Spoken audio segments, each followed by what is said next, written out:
Hello friends, मैं राजेश कुमार आप सभी का एक बार फिर से मौदगिल क्लासेज में स्वागत करता हूं। तो आज हम साइंस का टॉपिक पढ़ने जा रहे हैं कि the resistance of a conductor depend on the factors, कि जो चालक का प्रतिरोध है वो किन किन कारकों पर निर्भर करता है। तो जो हमारे पास फर्स्ट है, on the length of a resistance R directly proportional to L, कि resistance is directly proportional to its length. तो आर का मीनिंग यहाँ पर रेजिस्टेंस और एल का मीनिंग यहाँ पर लेंथ, कि जो हमारे पास रेजिस्टेंस है वो डायरेक्टली प्रोपोर्शनल है उसकी लेंथ के। और सेकंड है on the area of cross section, और ये डिपेंड करता है उसके एरिया ऑफ क्रॉस सेक्शन पर। तो जो यहाँ पर रेजिस्टेंस है वो इनवर्सली प्रोपोर्शनल है एरिया ऑफ क्रॉस सेक्शन। तो the resistance is inversely proportional to area of cross section.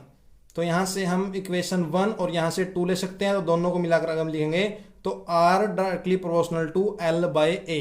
तो जो ये रेजिस्टेंस है वो डायरेक्टली प्रोपोर्शनल है लेंथ के और इनवर्सली प्रोपोर्शनल है वो एरिया ऑफ क्रॉस सेक्शन के। तो हमारे पास आता है C, on the nature of materials. तो ये पदार्थ की प्रकृति पर भी निर्भर करता है। तो यहां से हमें दोनों इक्वेशन से मिला करके ये इक्वेशन लिखी थी। और यहां से अगर आप कांस्टेंट प्रोपोर्शनैलिटी का निशान रिमूव करना चाहते हैं तो हमने यहां पर कांस्टेंट लगाना पड़ेगा। तो वो कांस्टेंट है यहां पर रो। तो R इक्वल है रो L बाय A। तो जो रो है constant of proportionality which is called a resistivity, जिसको हम रेजिस्टिविटी भी बोल सकते हैं। तो it's depend on the nature of materials, ये पदार्थ की प्रकृति पर निर्भर करता है। तो जैसे हमारे पास यहाँ पर फर्स्ट था कि on the length of a resistance, कि जो रेजिस्टेंस है वो उसकी लेंथ पर निर्भर करता है। जैसे हम एक वायर लेते हैं, अगर वहां पर वायर की लंबाई है वो ज्यादा है तो वहां पर रेजिस्टेंस ज्यादा होगा।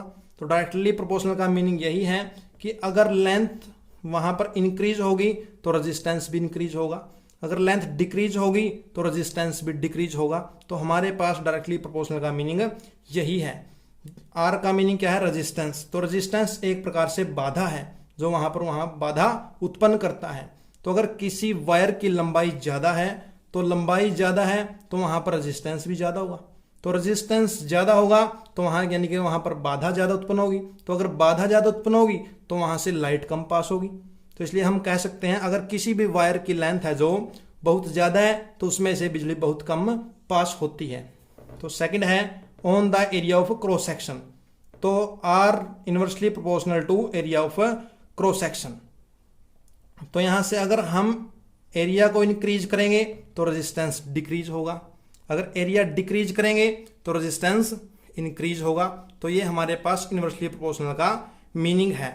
अगर आप किसी भी वायर के एरिया को बढ़ाते हैं या इंक्रीज करते हैं, अगर हम किसी भी वायर की मोटाई को इंक्रीज करते हैं तो वहां पर रेजिस्टेंस डिक्रीज होगा। तो रेजिस्टेंस डिक्रीज होगा, वहां पर बाधा कम उत्पन्न होगी। अगर वहां पर बाधा कम उत्पन्न होगी तो इसलिए वहां से लाइट ज्यादा पास होगी, इलेक्ट्रिसिटी ज्यादा पास होती है। तो इसलिए मोटी तार में से ज्यादा इलेक्ट्रिसिटी पास होती है।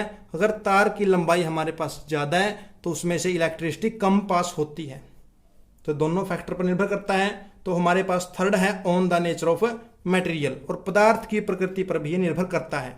तो जो हमारे पास ये रो है ये कांस्टेंट ऑफ प्रोपोर्शनैलिटी है which is called the resistivity, जिसको हम रेजिस्टिविटी भी बोल सकते हैं। तो it depend upon the nature of materials.